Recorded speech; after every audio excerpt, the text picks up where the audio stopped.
വാഗ്ദാനങ്ങളുടെ പെരുമഴയുമായി നമുക്ക് ചുറ്റും പെരുമ്പറ കൊട്ടിയവരിൽ നിന്നും നമ്മൾ ചിലരെ ഹൂസ്റ്റന്റെ നാഷണൽ കൗൺസിൽ മെമ്പേഴ്സായി തിരഞ്ഞെടുത്തു.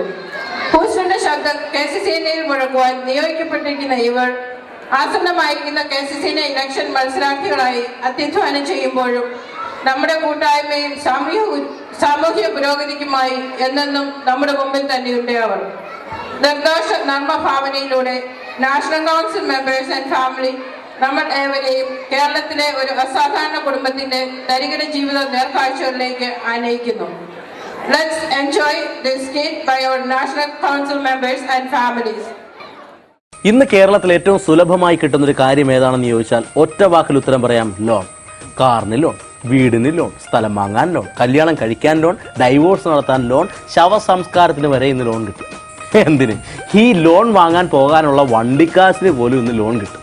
അങ്ങനെ ലോൺ എടുത്ത് കുത്തുപാള എടുത്തൊരു മനുഷ്യന്റെ കഥയാണ് നിങ്ങൾക്ക് മുന്നിൽ ഞങ്ങൾ ഇനി പറയാൻ പോകുന്ന ഹാസ്യരൂപകം. അയ്യോ അയ്യോ അയ്യോ എന്റെ പൊന്നോടെല്ലാനെ എനിക്ക് എന്തിനിങ്ങനൊരു ജീവിതം തന്നു.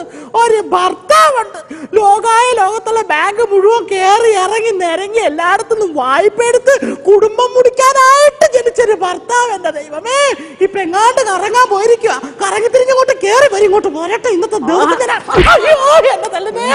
ശരി. ഭർത്താവില്ലാത്ത സമയത്ത് നാട്ടുകാരോട് ഭർത്താവിന്റെ കുറ്റം പറഞ്ഞു കൊടുക്കണം. എല്ലാവരും വൃത്തികെട്ടവൻ. എന്റെ പൊന്നു മനുഷ്യൻ, ഞാൻ പറയുന്നതാണ് കുഴപ്പം, നിങ്ങളുടെ പ്രവർത്തിക്കല്ലേ കുഴപ്പം. എന്റെ പ്രവർത്തിക്ക് കുഴപ്പം. നിങ്ങൾ ലോകം മുഴുവൻ നടന്ന് ബാങ്കിൽ കയറി നിരങ്ങി എല്ലായിടത്തും വായ്പ എടുത്ത് കൂട്ടിയില്ലേ? പിന്നെ നിന്നെ രണ്ട് പിള്ളേരെ പിന്നെ ആരും നോക്കി നടത്തോളൂ. അടയ്ക്കണ കാര്യം നീ ശ്രദ്ധിക്കണ്ട, എടുക്കണ കാര്യം ശ്രദ്ധിച്ചാൽ മതി. നിങ്ങളൊരു അക്ഷരം വേണ്ടി പോരുത്. നിങ്ങളോട് തേങ്ങ വാങ്ങിച്ചോണ്ട് വന്ന മനുഷ്യ ശാന്തൻ, ഒരവസ്ഥ ഇത് പോലീസ് തന്നെ പറ്റും. തേങ്ങ അല്ലേ പ്രശ്നം, ഇപ്പൊ വാങ്ങിച്ചോണ്ട് വരാം.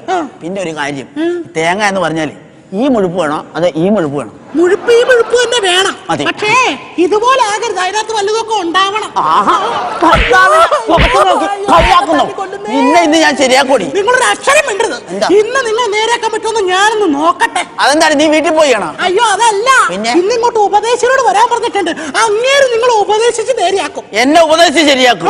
ഉപദേശിച്ച് എത്ര മണിക്കാണ് ഇവിടെ വരണത്? 11 മണിക്ക്. 11 മണിക്ക്? അപ്പൊ അതുവരെ എനിക്ക് ഇടിക്കാല്ല.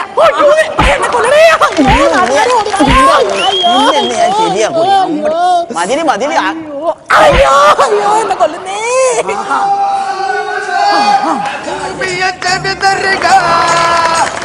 മക്കളെ പോറ്റി വളർത്തി അവർ എന്നോട് മത്സരിക്കുന്നു. കർത്താവേ, പാവപ്പെട്ട അനാഥനായ ഒരു കുട്ടിയെ അവനെടുത്ത് വളർത്തിയട്ടെ. പാവപ്പെട്ട ഒരു തിരുമേനി എടുത്ത് വളർത്തിയട്ടെ, പോറ്റി വളർത്തിയട്ടെ. ആ കുട്ടി വളർന്നു വലുതായി, അവൻ വലിയവനായി കഴിഞ്ഞപ്പോഴേ അവനോട് മത്സരിക്കുന്നു, അപ്പനോട് മത്സരിക്കുന്നു. ഇത് നീച്ചമല്ലേ? Praise Lord. പത്രോസേ, ഞാനൊന്ന് ചോദിക്കട്ടെ. ഈ ഭവനത്തിൽ എന്താണ് നടക്കുന്നത്? ഇതാണ് ഈ ഭവനത്തിൽ നടക്കുന്നത്, മനസ്സിലായോ? നിങ്ങൾ പ്രശ്നം പരിഹരിക്കാൻ വന്നാണോ ഉണ്ടാക്കാൻ വന്നതാണോ? ശാന്തമ്മ വിഷമിക്കട്ടെ, ശാന്തമ്മ ഒന്നുകൊണ്ട് വിഷമിക്കട്ടെ. കർത്താവേ, ശാന്തമ്മയുടെ എല്ലാ പ്രശ്നങ്ങളിലും മറുപടി വേണ്ടിയിട്ട് ഈ നിൽക്കുന്ന പത്രോസിന്റെ വചനങ്ങൾ പാടി കേൾപ്പിക്കണം, വചനങ്ങൾ പറഞ്ഞു കേൾപ്പിക്കണം. Glory glory. നീ പാറയാകുന്നു എന്നാ വെടിമരുന്ന് വെച്ച് എന്നെ കണ്ട് പൊട്ടിക്ക്.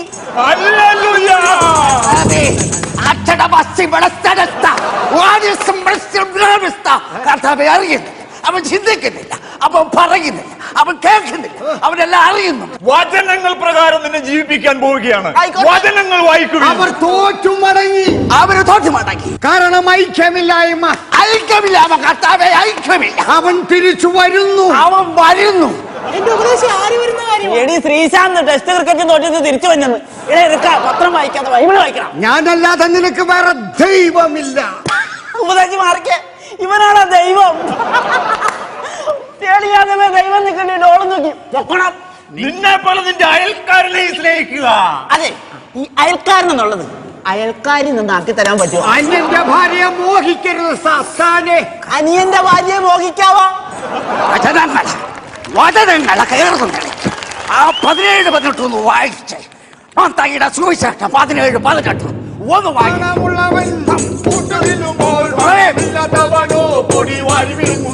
അങ്ങനെ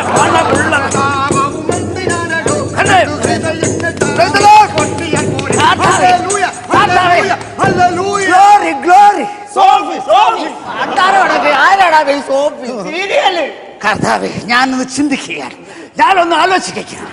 ദൈവത്തിന്റെ വചനം എത്ര നല്ലവനാണ്, എത്ര സുന്ദരനാണ് അവൻ. പണമുള്ളവൻ പുട്ട തിന്നമ്പട, പണമില്ലാത്തവൻ മടി കാരണം അവൻ പൊട്ടി വാരി തിരി കുഞ്ഞാടി. മത്തായിയുടെ 14-15 എടുത്ത് നോക്ക്. ഉപദേശി 12-13 ഞാൻ പറയാം. മനസ്സിലായില്ല?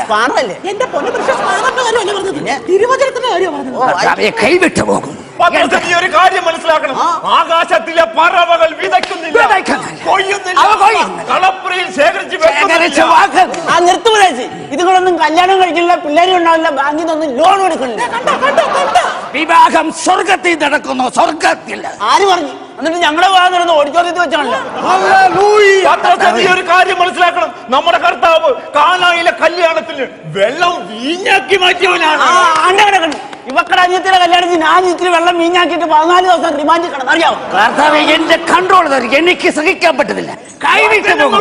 വചനങ്ങൾ വായിക്കും, എന്റെ കൈകൾ കിട്ടും, എനിക്ക് നീണ്ടിരിക്കാൻ പറ്റുന്നില്ല. പള്ളി കൂടത്തിൽ പോയിട്ടില്ല. മരം വെട്ടുകാരനായിരുന്നു എന്റെ അപ്പൻ. മരം വെട്ടുകാരൻ. എന്റെ അമ്മയെ കയറി പിടിച്ച റേഞ്ചർ സാഹിബിന് 2 വെട്ടിന് 2 തുണ്ടമാക്കി ജയിലിൽ പോകുമ്പോ എനിക്ക് 9 വയസ്സ്. ലേലം 3 പേരും കൂടെ എത്ര പ്രാവശ്യം കണ്ടു? 3 പ്രാവശ്യം. 3 പ്രാവശ്യം. വാടാക്കിട്ട് ഇവിടെ വരാ. വേണ്ട, എന്നെ ഇടിക്കണ്ട. ഇങ്ങോട്ട് വരാ. അല്ലേ, ഞാൻ അമ്മയെ വെച്ചിട്ട് ഞാൻ അങ്ങോട്ട് വരാം. നീ വാ. ഈ പഞ്ചായത്ത് വചനമായിട്ട് കൊണ്ടുപോകുന്നു.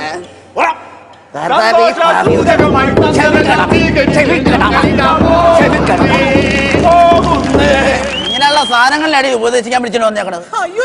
ഞാൻ അറിഞ്ഞിട്ടാണോ? ഇന്നല്ലാതെ നീയല്ലേ അതുങ്ങളൊക്കെ വിളിച്ചത്? ലീലാമ്മയുടെ വീട്ടിൽ ഉപദേശം. മനുഷ്യൻ ഒരു കാര്യം ഞാൻ പറഞ്ഞു. എന്താണീ? ഇനി ഏതെങ്കിലും ബാങ്കിൽ കയറി ലോൺ എടുത്തെന്ന് ഞാനോ എന്റെ മക്കളോ പറഞ്ഞാൽ ആ നിമിഷം ഞങ്ങൾ കെട്ടിത്തൂങ്ങും. ആ കെട്ടിത്തൂങ്ങും കാര്യമുള്ള ലോൺ എടുക്കാൻ വേണ്ട, നിങ്ങൾ തങ്ങളുടെ കിഡ്നി വിൽക്കാൻ ആ കാശ് ഒപ്പിച്ചോളാം. കിഡ്നി വിൽക്കാനിപ്പോ ലോൺ കിട്ടും. ദൈവമേ, വാതുറന്ന വായ്പയുടെ കാര്യം മാത്രമേ ഇത് ഞാൻ പറയാനുള്ളൂ. ഈ മടത്തിപ്പറമ്പിൽ പത്രോസ്, അത് ഞാനാണല്ലോ. പത്രോസാണോ? ഞാനാരെന്ന് മനസ്സിലായി? ഇല്ല. ഞാൻ ചെട്ടിക്കുളങ്ങര ബാങ്കിന്റെ മാനേജർ പീതാംബരൻ. ആരെങ്കിലും ആവട്ടെ. നിങ്ങൾ ഞങ്ങളുടെ ബാങ്കിൽ നിന്ന് കുറച്ച് പൈസ ലോൺ എടുത്തിരുന്നു. നിങ്ങളുടെ ബാങ്കിൽ നിന്നല്ല, കേരളത്തിലെ മിക്ക ബാങ്കിൽ നിന്ന് ഞാൻ പലിശക്ക് ലോൺ എടുത്തിട്ടുണ്ട്. എന്നിട്ട് തിരിച്ചടച്ചോ? താല്പര്യമില്ല. പൈസ എടുക്കും, തിരിച്ചടക്കാൻ താല്പര്യമില്ല. അപ്പൊ ഞാൻ വന്നതിന്റെ ഉദ്ദേശം എന്താണെന്നറിയാമോ? ജപ്തി നടപടിയുമായിട്ടാണ് ഞാൻ വന്നിരിക്കുന്നത്. സന്തോഷം. അതായത് എന്താന്ന് മനസ്സിലായി ഞങ്ങളുടെ ജപ്തി നടപടി? അപ്പൊ നിങ്ങളൊരു കാറിനാണ് ലോൺ എടുത്തെങ്കിൽ ആ കാർ ഞങ്ങൾ കൊണ്ടുപോകും. വീടിനാ ലോൺ എടുത്തെങ്കിൽ വീട് ഞങ്ങൾ കൊണ്ടുപോകും. ഇപ്പൊ സ്ഥലത്തിനാണ് ലോൺ എടുത്തെങ്കിൽ ആ സ്ഥലത്തെ മണ്ണടക്കം ഞങ്ങൾ കോരിക്കൊണ്ടു പോകും. സന്തോഷം. ആ ശരി. താൻ എന്തിനു വേണ്ടി ലോൺ എടുത്തേക്കണത്? ഞാൻ ഇവിടെ വിവാഹം കഴിക്കാൻ വേണ്ടി ലോൺ എടുത്തതാ. അപ്പൊ ഞങ്ങൾ ഭാര്യനെ ജപ്തി ചെയ്തോണ്ട് പോകും. ആ ബാങ്കിന്റെ നിയമം തന്നെ, ഭാര്യയെ ഞങ്ങൾ ജപ്തി ചെയ്തോണ്ട് പോകും. സ്ത്രീകളെയൊക്കെ ജപ്തി നിയമമുണ്ട് ഉണ്ടല്ലേ? മനുഷ്യ, നിങ്ങൾ ഇങ്ങനെ വായ്പ എടുത്ത് എനിക്കുണ്ടായ ഗതികേട് കണ്ടല്ലോ. അന്തപ്പോ നീ എന്താണ്? ഞാൻ പുള്ളിയോട് സംസാരിച്ചു നോക്കട്ടെ. അല്ല, ഒന്നും പറയണ്ട. ഭാര്യയെ ജപ്തി ചെയ്തോണ്ട് പോകും. അല്ല, ഞാൻ ചോദിക്കട്ടെ. ചോദിച്ചോ. ഈ ജപ്തി നടപടി ഒന്ന് ഒഴിവാക്കാനായിട്ട് എന്തെങ്കിലും നൂലാമല അഡ്ജസ്റ്റ്മെന്റ്? ജപ്തി നടപടി ഒഴിവാക്കാനായിട്ട് ഒരു പണി എന്താ ഉള്ളതെന്ന് വെച്ചാൽ പലിശയും കൂട്ടുപലിശ അടക്കണം. പലിശയും കൂട്ടുപലിശ അടിച്ചാൽ മതി. കുഴപ്പമില്ല. ഇനി ശാന്തമ്മ പലിശയും കൂട്ടുപലിശ അടിച്ചാൽ മതി എന്നാ പറഞ്ഞ. ഇപ്പൊ വഴി ഉണ്ടാക്കാം. അനീഷേ, വിനീഷേ, ഇത് പലിശ, ഇത് കൂട്ടുപലിശ കൊണ്ടുപോകും. ഇത് കൂട്ടുപലിശ. അപ്പൊ മുതലിവിടെ നിൽക്കട്ടെന്ന്. മുതലിവിടെ നിൽക്കുന്നിടത്തോളം കാലം വർഷം പലിശ കൃത്യമായിട്ട് അങ്ങോട്ട് അടച്ചോളാം.